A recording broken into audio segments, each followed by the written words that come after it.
Hi guys, it's Emily from Novell Novels and welcome to today's video. This is my gratitude journal, January 2024. Now, I know these videos don't get very many views, but I love making them because I love thinking about what I'm grateful for and sharing a bit of my life, not just books, which is kind of important to me because I think I'm learning that I am not just books. That's something that last year taught me, and certainly towards the end of the year when I started doing more things, that I realised that I like watching TV again. I like having card games and games and stuff with my family, watching TV with my family, going on more walks, doing more things for myself and not just hiding away in books, which is very, very tempting.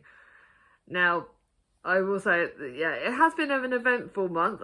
See, for me, the gratitude journal runs from when I last filmed the last one, so obviously, since I last filmed Gratitude Journal, we did have Christmas, but I'm not going to talk too much about it. We did have Christmas, which, as you well know, was great. I got loads of great gifts from like the Waffle Girls, from my family, from, you know, I was so blessed. And we did Christmas a bit more our way this year, which worked really well. We didn't spend as much time with the family. We spent a lot of time as a family, like here. Poor Charlie wasn't very well over Christmas, so we didn't really get to spend so much time with her, but I did catch up on her, so talk about that a bit later in the video. And we did things differently. Our family there was bugs going around, and there's been bugs going around all of January. It was a day of filming this is about a week after Thomas had the sickness bug, and it was just like, I felt like really rubbish. Like, having your child poorly is like one of the hardest things in the world. But on the thankful side, I was grateful that because of various things, I managed to get through it. Like, my mum was amazing. I've got a real phobia of sickness, so my mum was absolutely a rock. Vicky, our other sister, was really good. Like, and my sisters have just been so supportive and really understanding with that. So, like, they've just kept him going, kept me going in turn. I had I think after this video was filmed, I've been diagnosed with a new condition, girly problems and stuff. But again, now that we know what it is that's been causing me to have problems, well, on that front, it's now getting like monitored, and that's a positive side. Like, I'm going to look at it like positive. I'm on tablets for my menopause and things like that, and that is something I don't know if you guys want to talk more about.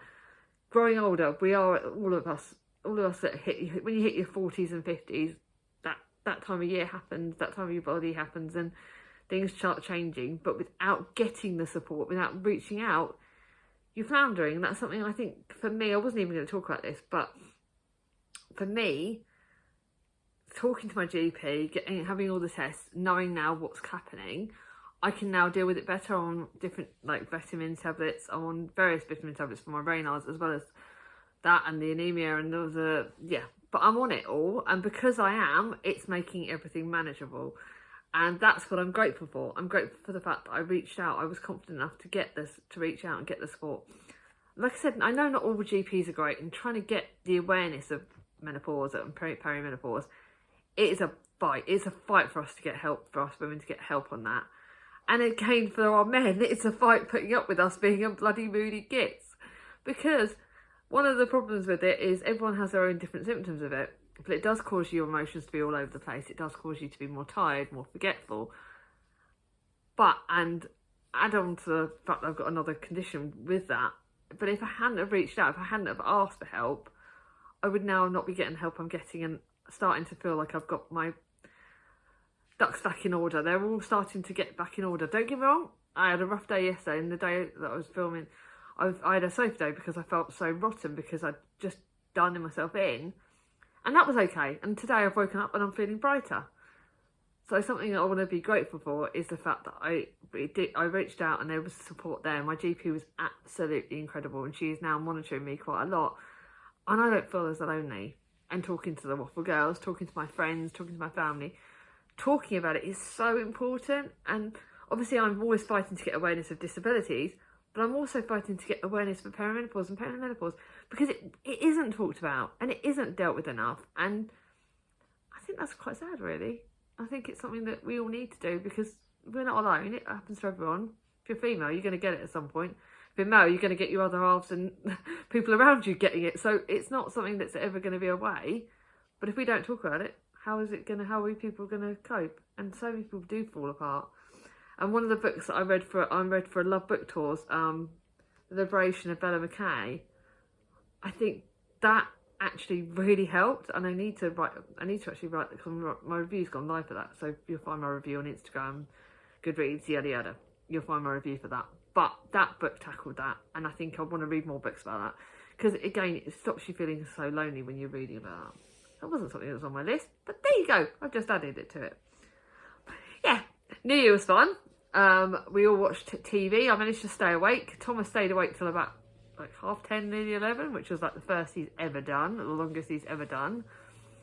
So that was like really good fun, and we all got to watch the fireworks. There were kids, like me, and Mia always stays up. She's dynamite like that. I don't know how she stays awake, but then she slept until like midday the next day, I think. So, but that was fun. It was fun. We played one that I think we'd seen Charlie the day before that. So obviously with Charlie's not being poorly, we didn't get our Christmas presents till New Year. So she got Chris Uno Flip, which is even, considering we love been playing Uno as a family, now playing Uno Flip is something so positive and so much fun. Charlie also got me a book, which you'll see in my book haul. But one of the things I didn't obviously conclude in the book haul was she got me Barbie. Don't judge me, okay? Do not judge me. But when I went to see this with Charlie, with Oscar, Belle and Mia, I absolutely loved it. And yes, it's not been open because I do need to actually open it and watch it when I'm caught up with TV, but I'll talk about that in a minute. But she got me this, and it's such a happy, and I love the songs. I love listening to music, and I want to listen to more music. That's another thing I'm trying to do, is to mix up listening to audiobooks and listening to music. And the songs in the Barbie songs were just so much fun, and they just made me giggle. So yeah, she got me that, so it's kind of my happy thing. And then the library had a big sale on, and I think my cat's going to be involved in this again. And they had a library sale, and I have not been to the library in ages, because obviously I've got my own library here, over 300 unread books. But I saw it online that they were doing, basically fill a bag for £1.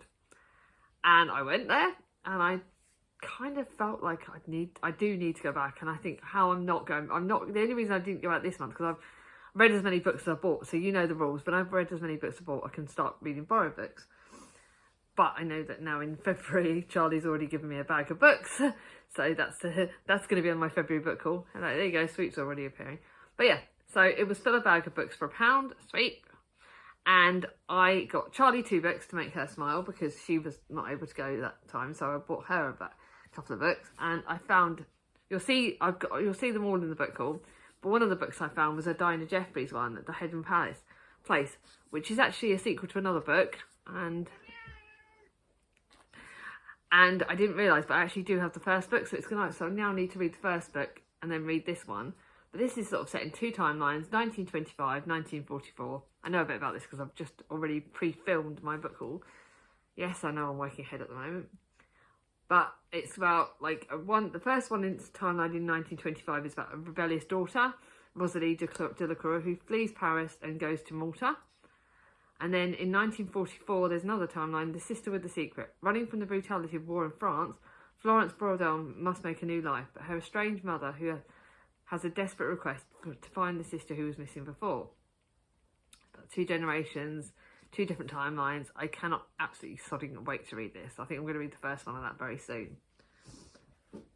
So that was really good fun. And like I said, it's made me want to go back to the library. So my plan is literally, I don't know if I'm going to wait until, I think I'm going to go in Easter school holidays and take the kids, because it might be good to see if I can see a football books for Thomas and see if, yeah, that would be nice. And Mia might not come this time. I don't know. She's not really into reading anymore. How is she my child? I know, but I might take Thomas, or if not, I might just go on my own and take the kids, and they can let Mia and Thomas do stuff. I don't know yet. We'll play it by ear, but that's something I'm going to do. I'm definitely going back to the library in April now. I need to buy less and read more, because one of the things, another positive thing this month was, I think I only bought 24 books. Let me have a look. Yeah, no, I only bought 23 books. So that's a sneaky peek to the book haul. I only bought 23 books, and I actually felt really good not buying loads of books. I know March is going to be a disaster. We're not going to think about March. In fact, we're doing the London trip. The fact that it's my birthday, the fact that I might be going to Marlow with Chris and the kids. Loads of things. Two months ahead. like a couple months ahead. So March we're not going to count, but I really mean I really want to get my book buying down, because I'm discovering that I don't need to just buy books to make me happy. There are other things on this list that have been making me happy. We all need our things to do, don't get me wrong. But I realised when I started adding up how much I was spending on books last year, it actually made me feel down, and I don't want to feel like that. So the whole point of buying books is to make me smile. So I'm going to buy less books and borrow books. Another thing is going for winter walks and exercising. Now, I'm not doing this as a... I know I've had negative comments in the past about body positivity and things like that. It's not about... For me, exercising is not about losing weight. It's not about anything like that. It's about making me feel good in myself. And for me, I've started doing some like walking rope workouts, which is what works for me, because again, I've got to be careful with my knees. I need to be careful. But it's about doing things to make my heart rate jump up, and endorphins. It's those kind of chemicals that I need for me and making me feel better. With the menopause, one of the things is you do put on weight because it's not because your body's sending these stupid hormones around. It's been making me feel crap. And I don't want to feel crap in myself. I want to feel positive. I want to feel happy in myself, which means, yeah, eating sensibly. But it's about like cooking, enjoying cooking again, enjoying food again, not making myself feel crap when I eat something and not having guilt because of it all. So I've enjoyed going for faster pace of walking and just getting out there and living and really feel like my body's pumping and I'm feeling good in myself. So I can now go for a walk on a Saturday, a power walk, not as long as I do on a Wednesday, but it's on my own, headphones on, and I go and I pound it out and I feel like I'm letting it out. When I do a workout 2 or 3 times a week, about making my heart rate and jumping alive and feeling like I'm just energized, and it's just such a good feeling. And I do it on my own and I have a laugh and I put my trainers on and I'm jumping around and I'm laughing, and sod it, I really feel like it's brilliant. So yeah, that's just been really positive and I've really enjoyed doing it. On the other side, it has been watching TV with the family. So I've been watching like Homelands with Chris, but I know that's finishing on Netflix, so we're going to have to find something else to watch. Watching that with Chris in the evening. But we love finding, like, I set about half an hour to an hour aside every night to have time. Not every night, as many nights as I can. If I know that I need to switch off and read my books, he's really good. Chris is a lovely man, in fact, that he understands that there are some nights I can't give him that one-on-one time and I need to read. But yeah, we do that. But as a family, we've now started watching Gladiators, which is like, it's done on BBC One now, and it reminds me of my younger youth. Watching Gladiators as a family in the old one, and the old Gladiators when I'm growing up, and it was so much fun then, and it's so much fun watching it now. Thomas absolutely loves it. Mia doesn't really watch it, but Thomas absolutely loves it, and we watch it and we cheer on the gladiators. Yeah, there are some that I think are sexy and there are some that Chris thinks are sexy. And that's okay, because we have a laugh with each other. That's the way we work. We have a laugh. And Thomas loves watching them and laughing at the baddies. And Bradley Walsh just makes me laugh. And going forward, I know that The Apprentice is back on starting the 1st. So we're going to be watching that. After school, apparently Deal or No Deal is going to be on. So Thomas will be watching that. And Stephen Mulhern's watching that. Is hosting that. Where we saw him at Butlins, we just now love watching him as well. He's like one of the presenters we love watching. And there are shows that are on TV that we love watching as a family, whether we watch them when they're recorded or whatever. But it is great to watch that. When the kids are at school, I allow myself like half an hour to an hour lunch break where I don't read, where I don't do anything. I sit and rest. And I could be uploading my videos or doing things like that. And I've been watching, like, I finished The Crown. I've been watching Call the Midwife, which I'll probably catch up on soon. And I need to find something else to watch. But I'm loving watching all that. I don't know what I'm going to watch after that. I don't know yet. I might watch 22 Kids and Counting, or I might find something else. Because now that Bridgerton's been bloody waited until for ages. But again, it's watching things. And we watch the programmes with Mia on Netflix. And I love doing that as time as a family. God, this video is going to be longer than I thought. I also started this in January, which is my friend's, but it's now my booktube planner and journal. And for me, it's helped because it's given me some structure. You obviously have all seen the videos I've been putting up about series books, big books, and sometimes all these commitments feel like they're taking over. So this has actually helped me structure it. So I have like my buddy reads, readathons, seasonal books, which you know I love doing, series books. If I'm doing the FOMO book club, they're books, classics to reread, big book, the audiobooks that I'm listening to, I need to put down. I've listened to another one. I'm listening to Empress and Anaya by Candice Carty-Williams at the moment. Then on the other side, when I'm ready at the end of the month to finish, I'm going to be putting down all the genres that I'm reading. Total book sport, total unread books, books gifted. I'm not sure I need to make a bigger room for that. No, I just need to write the numbers, not which ones I've gifted. Unhauled off my unread TBR, favourite books. So I'm going to be writing different statistics in here. I don't know exactly how I'm going to fill it out yet. But yeah, we've got things that I can be doing in this. And this is giving me structure, which helps me. And I work better with the perimenopause. My brain is all over the place, so I need structure. And that has really helped give me so much. I need to do a bit more of that. On the other note is gifts. I have obviously been grateful for the gifts that Charlie's given me on that. One of the things that I have had 2 gifts. I'll show you both the books on my book haul, but I've had 2 anonymous gifts from my Amazon wishlist, and this is one of them. This is Lauren Bravo's Pre-Loved, and I got it, I think it was the day or the day after it was released in paperback. Anonymous, I don't know who sent it, but whoever did, thank you so much, and whoever sent the other book. There's no gift notes, I don't know who's doing this. I want you to know, when I put my Amazon wish list at the end of my videos, it is not because I expect a gift, it's not because I expect anything. It's just because if someone wants to do something, there's a way you can do it. Whether you want to do it anonymously, whether you want to tell me who it is, I love it. And this arrived when Thomas was poorly, and I can't thank you enough. Whoever did this and whoever gave me the other books. Gifts, like I said, I don't expect it, but they really made me smile, and this came when I needed it, and I can't thank you guys enough. I am so grateful for words of support, for gifts, for anything. I can't always send books. I do send books sometimes. I know my life at the moment is a bit chaotic, so I can't. But thank you, thank you, thank you. Any gifts is grateful, and I'm just so grateful. I just can't describe how grateful I am. If you said that about 3 or 4 times. This is about, who do you talk to about your moments of joy? For Gwen, the answer is no one. She knows people, parents, exes, old friends, but she's been drifting long enough to know that she can't quite reach them, to tell them she's eaten the best sticky toffee pudding of her life, or that she's been made redundant. In one mouthful, Grace realises she's lonely, but so is everyone, right?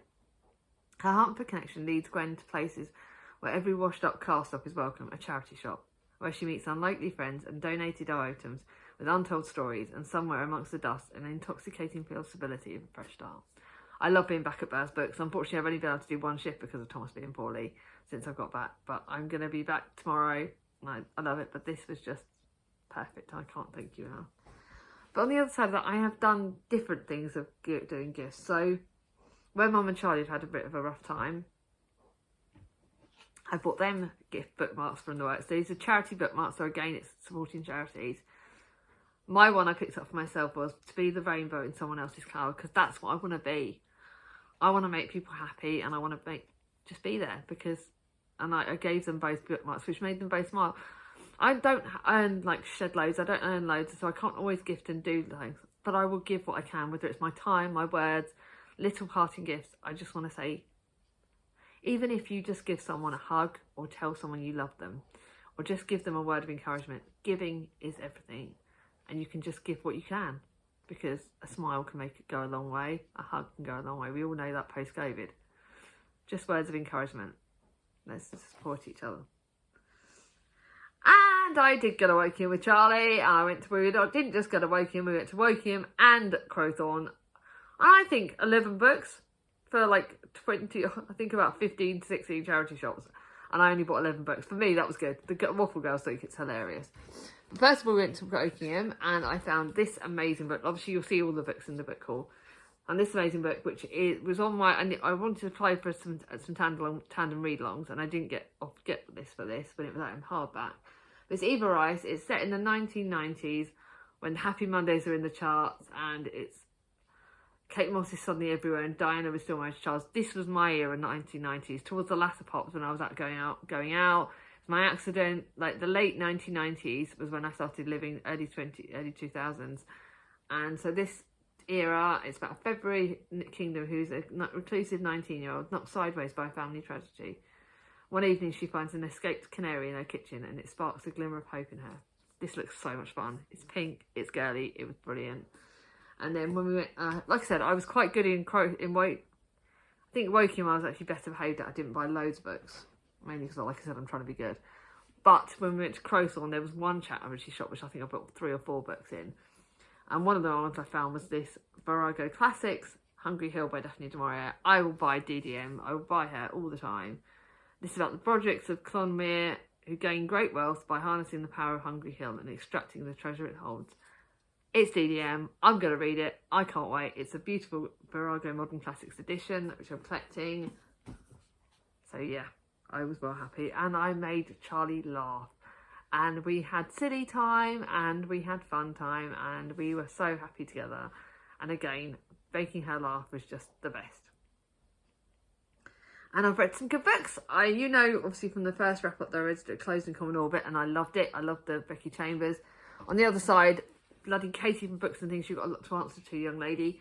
She started me on this Reputation Next Croucher series, and oh my God, I loved it. I absolutely loved it. So you'll see it on my favourites for the second half of the year, second half of the month. It was amazing.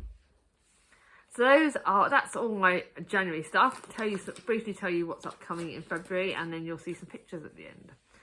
So I'm filming this on the 24th, and on Saturday I'm taking Mia to town, so I'll hopefully get some pictures. I'm not going to do too many. I know I've got a book that I'm buying, my Waterstones treat for the month, which is a Bridget Kemner book that's recently out. But I won't be going to charity shops with Mia because I know that drives her crazy. So we'll only probably go to Waterstones, I'm going to take her to get some girly stuff and go for a coffee shop. She gets that, and then this is like January, February time, and then at some point in March I'll take Thomas out and give Thomas that one-on-one time. So we'll be going to get that. I'll get my slippers actually, get some new slippers because my slippers are a bit too small. Then on Tuesday is my big town trip for the month. I like to try and do one town trip a month where I go out and push my boundaries, go for a coffee shop on my own. It's something that I'm learning to have time on my own on the coffee shop. I don't do it very often, but I'm doing it then. And yeah, I'm going to get my new glasses because these ones, I can tell the prescription's different and I need it. Thank God for discount at Boots, but hey ho. I'm going to get that, and I'm going to go and look at the charity shops in Bracknell. I might go around the shops in myself and then do a bit of food shopping and stuff. But that's mine on my own. I'm looking forward to ordering my glasses. I'm looking forward to going and having a bit of time in the charity shops, having a coffee on my own. I'm looking forward to that. We've got a lot of family birthdays in February. We've got my mother-in-law's. We've got Charlie's husband Rich. We've got my sister Vicky. We've also got Valentine's Day. We're going out as a family meal for Vicky's birthday, hopefully. That would be really good if we can, and celebrate hers. Then we've got Valentine's Day, which admittedly is in half term, so we won't get to go out. I'm kind of dropping a hint to Chris that he will buy me a takeaway that night, so that I don't have to cook. I think Valentine's should be about a bit of hit and miss. Like, I always get him something on our anniversary. I cook him a lovely meal on our anniversary. So Valentine's Day, I kind of wouldn't mind if he cooked or if he got me a meal. Half term, it's going to be busy. I know Chris will have a half day so that he can look after the kids when I'm at work. But the rest of the time I'll be with the kids, and Thomas will probably want to shush loads of attention. But I want to try and make the sugar biscuits with Thomas and them, and do some fun, like hopefully do a little bit of baking, go for some walks, just have some family chill time then.